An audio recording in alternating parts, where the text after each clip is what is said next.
할렐루야.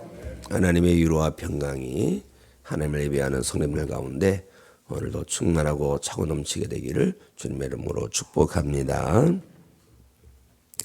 우리가 구원받은 성도로서 구원의 기쁨과 감동을 늘 붙들고 오늘도 감사함으로 또 힘껏 자원하는 마음으로 무엇을 하더라도 자원하는 마음으로 감사로 감당해내는 삶을 살아야 할 줄 믿습니다.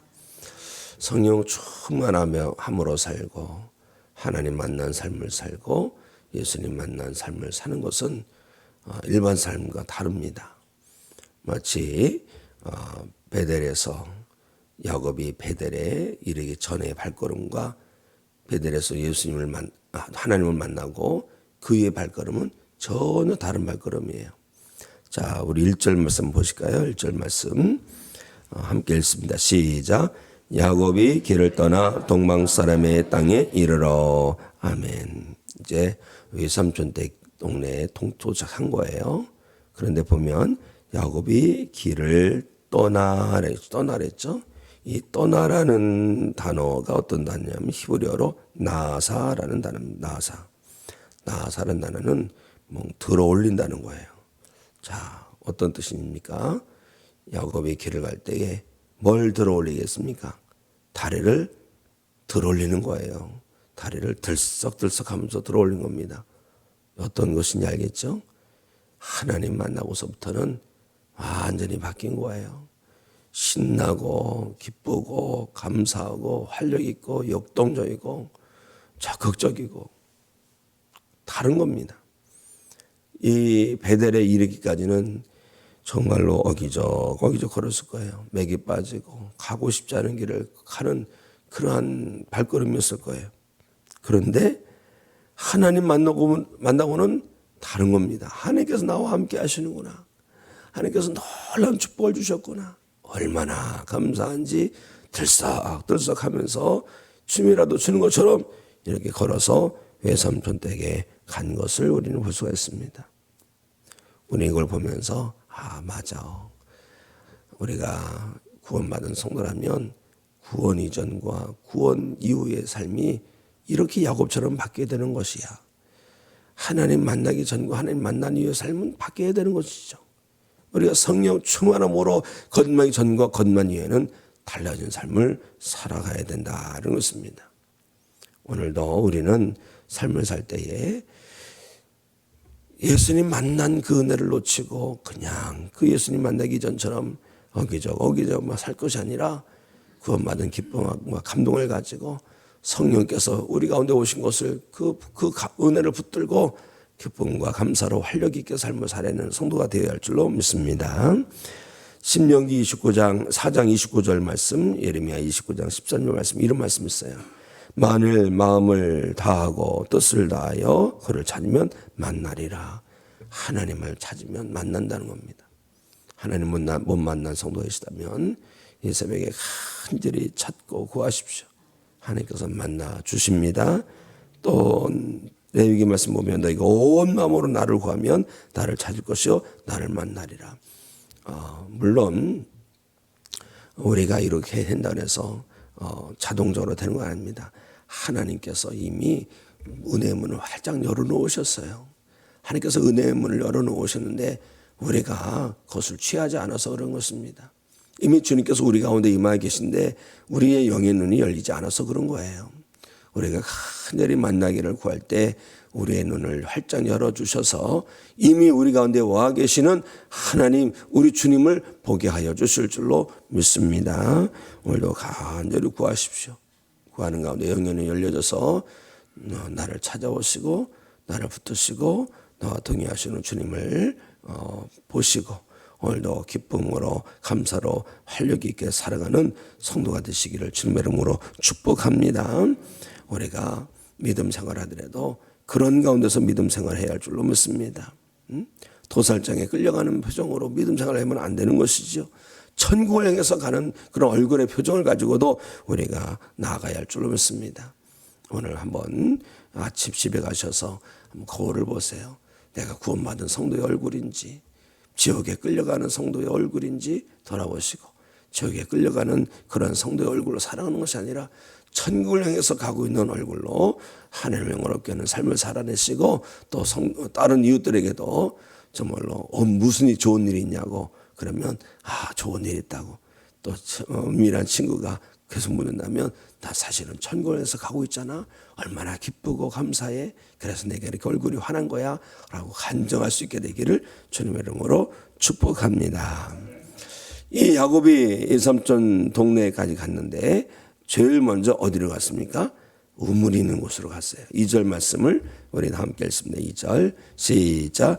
본즉 들에 우물이 있고 그 곁에 양새 떼가 누워 있으니 이는 목자들이 그 물에서 양떼에게 물을 먹임이라. 큰 돌로 우물 아귀를 덮었다가 아멘. 샘이 있는 곳으로 갔다는 것은 정말 잘한 거지요. 왜냐하면 사람이나 이 가축이나 물을 안 먹으면 안 됩니다. 반드시 물을 섭취해야 돼요. 더욱이 사람의 몸의 70%가 물이라는 말이 있더라고요. 그러니까 이 수분을 잘 섭취해 주는 것만도 해도 건강에 아주 유익한 것입니다. 그런데 제가 만난 분들 중에 보면 어떤 분은 물을 아예 안 드신 분이 계시더라고요. 어떻게 물을 안 드시냐고 그러면 원래 그렇다고 그러더라고요. 그런데 어떤 건강 관련 의학자들은 한결같이 그럽니다. 물을 많이 섭취해야지 안에 수분이 넉넉해서 신진대사가 잘 이루어진다. 그런 얘기를 하더라고요. 아무튼 물도 많이 잘 섭취하셔서 건강 잘 유지하시고 건강 잘 유지하셔서 혈기 부르는 것이 아니라 그 힘 가지고 하나님을 잘 섬기는 믿음의 삶을 살아내시기를 주님의 이름으로 축복합니다. 그런데요, 우리가 육신의 물만 중요한 게 아니에요. 영혼의 생명수를 늘 채워야 할 줄로 믿습니다. 생수의 근원 되신 분이 누군지 아세요? 하나님이세요. 예레미야 17장 13절 말씀 보세요. 예레미야 선지자는 뭐라고 증거합니까? 이는 생수의 근원이신 여호와를 버립니다. 이스라엘이 악을 행한 것 중에 하나가 뭐냐면 하나님을 버렸는데 그 하나님은 생수의 근원 되신다. 몸이 살려면 육신에 살려면 물을 마셔야 되는 것처럼 영이 살려면 하나님께서 주시는 그 생수를 마셔야 되는데 버렸다는 것이죠. 우리는 하나님께로 나아가 날마다 영혼의 생수를 공급받고 우리 영이 사는 삶을 살아내어서 육에서도 영적으로 살아내고 어둠에서도 빛으로 살아내는 성도가 되어야 할 줄로 믿습니다. 일삼촌을 만나죠. 일삼촌을 만나서 일삼촌 댁에서 열심히 일을 합니다. 한 달 동안 이렇게 지켜본 거예요. 일삼촌이 한 달 동안 지켜보니까 이 야곱이 쓸만합니다. 그래서 어떻게 야곱을 일 좀 시켜야 되겠다 그런 생각이 드는 거예요. 원래 야곱은 그렇게 성실하게 일하는 사람이 아니었어요. 어떤 사람이었어요? 엄마 집에서 그냥 엄마 치맛자락이나 붙들고 부엌에서 팥죽이나 쓰고 형한테 그 말로다가 해가지고 장작고이나 얻고 이런 삶을 살았던 사람입니다. 그런데 어떻게 삼촌 댁에 가서 그렇게 성실하게 일을 할 수 있었던 것입니까? 바뀐 거죠. 변한 겁니다. 언제부터 바뀐 거예요? 하나님 만나고. 우리가 마찬가지로 그렇게 돼야 됩니다. 하나님 만난 성도라면, 구원받는 성도라면, 성령 받고 성령으로 건넌 성도가 되었다면 이제는 바뀌어서 사랑하는 사람이 되고 용서하는 사람이 되고 화목한 사람 되고 게으른 사람이 아니라 부지런한 사람 되어야 되고 속이는 사람이 아니라 성실한 사람이 되고 누가 보든 안 보든 자기가 맡겨진 일에 최선을 다하고 책임적인 삶을 살아내는 성도가 되어야 할 줄로 믿습니다. 나는 과연 구원받은 성도로서 거듭난 삶을 살아내고 있는가 돌아봐야 할 줄로 믿습니다. 그리고 우리가 살아가는 게 이제는 예수 그리스도로 말미암아 하나님의 자녀가 되었다면 내가 사는 것이 나 혼자만을 위해서 사는 것이 아니에요. 내가 어떻게 살아가느냐에 따라서 하나님께 영광 될 수도 있고 하나님의 영광을 가릴 수가 있는 것입니다. 이걸 안다면 학생은 학교에서 공부를 신실하게 감당해야 됩니다. 또 사업을 하는 사람도 이익을 추구하겠지만 이익을 과도하게 추구하지 아니하고 정말로 적절하게 한 영광 가리지 않는 이익을 추구하며 성실하게 일을 해야 되는 거예요. 직장인은 마찬가지죠. 직장일, 내일이 아니니까 그냥 설렁설렁 하는 것이 아니라 내일이 아닐지 모르겠지만 내게 주어진 일이라는 것을 기억하고 성실히 감당해낼 때 그 삶의 자리에서 성도는 소금이 되고 빛이 되는 것인 줄로 믿습니다. 우리가 구원받은 성도라면 하나님의 자녀답게 그리스도의 제자답게 오늘도 삶의 현장에서 하나님의 영광 드높이며 살아가는 성도 되시기를 주님의 이름으로 축복합니다. 외삼촌 라반이 품삯을 정하라고 하니까 야곱이 그럽니다. 외삼촌의 둘째 딸 라헬을 아내로 주세요. 그럼 제가 7년 동안 일을 하겠습니다. 외삼촌이 좋다고 하죠. 좋다. 그래서 내가 다른 사람들에게 주는 것보다 조카에게 주는 게 훨씬 나을 것 같아. 그렇게 하겠다고 약조를 하죠. 이 야곱이 일을 합니다. 7년 동안 열심히 일을 하는데 일을 한 거 보니까 며칠같이 딸이 며칠같이. 왜 그랬어요? 사랑인데 사랑. 사랑이 있으니까 막 지칠 줄 모르는 거예요. 사랑이 있으니까 막 신나는 거예요. 성도 여러분, 오늘도 살아갈 때에 사랑 가지고 살아내시기를 주님의 이름으로 축복합니다. 고린도전서 12장 31절 말씀 한번 볼까요? 우리 함께 읽겠습니다. 시작. 너희는 더욱 큰 은사를 사모하라. 내가 또한 가장 좋은 길을 너에게 보이리라. 아멘. 12장은 은사장입니다. 고린도 12장. 근데 13장은 사랑장이에요. 그 맨 마지막 절, 12장 맨 마지막 절이 12장 31절이에요. 12장 맨 마지막 절 31절에 뭐라 합니까? 더욱 큰 은사를 사모하라. 큰 은사가 뭐냐? 사랑의 은사인 줄로 믿습니다. 성도는요, 사랑으로 살아가는 거예요. 사랑으로 말하고, 사랑으로 행하고, 사랑으로 인내하고, 사랑으로 채워가는 것. 특히 우리는 하나님을 사랑해야 됩니다. 또 이웃을 사랑해야 할 줄로 믿습니다. 하나님 사랑에 대한 말씀을 보실까요? 마가복음 12장 30절 다 함께 읽습니다. 시작. 네 마음을 다하고 목숨을 다하고 뜻을 다하고 힘을 다하여 주 너의 하나님을 사랑하라 하신 것이요. 이것이 첫 번째 말씀이에요. 첫 번째 말씀. 십계명의 가장 중요한 그 십계명 말씀 중에서 첫 번째 영역이죠. 하나님 사랑하라. 어떻게 사랑하는 거예요? 마음을 다, 목숨을 다하고 뜻을 다하고 힘을 다. 이것은 전인격을 모아서 하나님을 사랑하라. 이웃도 마찬가지죠. 우리가 이웃을 사랑하더라도 주님 안에서 뜨겁게 사랑하는 성도가 되어야 할 줄로 믿습니다. 사랑하면 행복해요. 사랑하면 시간 간 줄 몰라요. 사랑하면 모든 것이 참 신비합니다. 모든 것이 새로워요. 사랑하면 모든 것이 따뜻하게 보입니다. 이렇게 누군가 뭔가 할 때 사랑의 눈으로 보면 다 이해가 되고 용납이 됩니다만 사랑이 아니고 미움이 있으면 다 미워요. 그렇죠? 누가 변한 겁니까? 상대가 변한 게 아니라 내가 변한 거예요. 내 안에 사랑이 식어지면 그렇게 달라 보이는 것입니다.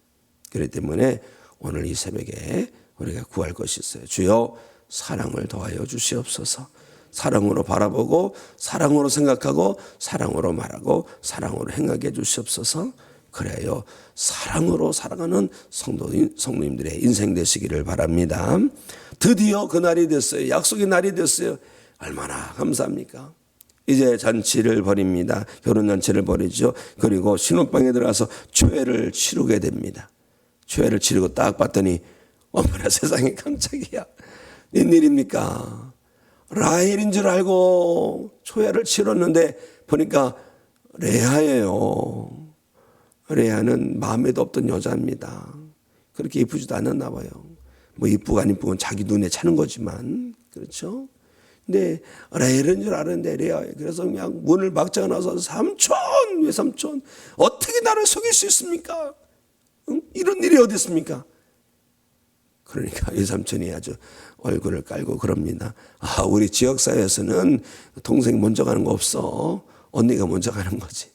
그렇다면 다시 나를 위해서 일을 해. 그러면 내가 동생까지 줄게. 지금 야곱이 뭘 거두고 있는 거예요? 자기가 뿌린 씨앗을 거두고 있는 거예요. 자기가 뿌린 씨앗을. 저기 뭐 아버지 집에서 형을 속이고 아버지를 속인 것 그것을 지금 거두고 있는 겁니다. 성도 여러분, 우리는 다 하나님께서 창조 원리로 뿌린 것을 거두게 되어 있는 거예요. 우리가 오늘 거두는 것이 무엇이겠습니까? 우리가 지난날 심었던 것을 거둘 것입니다. 악순환이 되면 안 됩니다. 믿음은요, 그것을 끊어버리는 거예요. 악순환의 고리를 끊어버리고 은혜의 역사를 이루는 것입니다. 내가 좀 마음이 안 차더라도 사랑의 씨앗을 심고 용서의 씨앗을 심고 화목의 씨앗을 심고, 내가 좀 궁하더라도 자꾸 나누고 베풀고 섬기고, 이것이 나중에 다 내가 거둘 열매로 다가오게 될 줄로 믿습니다. 오늘 그래서 성도는 믿음으로 살아야 되는 거예요. 믿음으로 산다는 건 말씀이죠. 말씀으로 사랑하며 살아내는 믿음의 삶이 되시기를 주님의 이름으로 축복합니다. 기도하십니다. 하나님, 우리가 구원받은 성도로서 기쁨과 감사와 활력 있는 삶을 살기 원합니다. 야곱이 다리를 번쩍번쩍 들면서 예삼촌 댁에 간 것처럼 우리도 구원받은 기쁨과 감동을 가지고 감사하며 기뻐하며 찬송하며 다리를 들썩들썩하며 나아가는 삶이 되게 주시옵소서. 하나님, 삶의 현장에서 사랑하며 살기 원합니다. 하나님을 뜨겁게 사랑하게 하시고 이웃을 사랑하며 살게 하여 주시옵소서. 우리의 사랑이 구호에 그치는 것이 아니라 진정한 사랑의 삶을 살아내길 원합니다. 성령님 도와주시옵소서, 역사해 주시옵소서. 그래야 사랑이 메마른 세상이지만 그래도 사랑 지켜내고 그래도 사랑으로 살아내어서 하나님을 영화롭게 하게 하여 주시옵소서. 하나님 아버지, 그 사랑 가지고 삶의 현장에서 성실하게 살아내기 원합니다. 열심히 부지런히 성실하게 진실되게 살아내어서 역시 구원받은 성도는 다르구나, 하나님의 사람은 다르구나라고 불신자까지도 하나님을 영화롭게 할 수 있는 그런 삶을 살게 하여 주시옵소서. 하나님, 뿌린 대로 거두게 하시는 여호와 하나님, 오늘 세워진 삶의 자리에서 하나님께서 기뻐하신 것을 심기 원합니다. 절망을 심는 것이 아니라 희망을 심게 하여 주시고, 하나님 아버지, 저주스러운 것을 심는 것이 아니라 축복된 것을 심게 하시고, 어둠의 씨앗을 심는 것이 아니라 하나님 나라의 씨앗을 심어가는 복된 날 되게 하여 주시옵소서. 가지고 난 기도 제목이 있습니다. 주님을 주며 기도합니다. 특별히 부모님을 위해서 기도합니다. 배우자를 위해서 기도합니다. 자녀들을 위해서 기도합니다. 주님의 몸된 교회를 위해서 기도합니다. 우리나라 우리 민족을 위해서 기도합니다. 간절히 부르짖어 기도하오니 주여 응답하여 주시옵소서. 예수 그리스도 이름으로 기도합나이다. 아멘.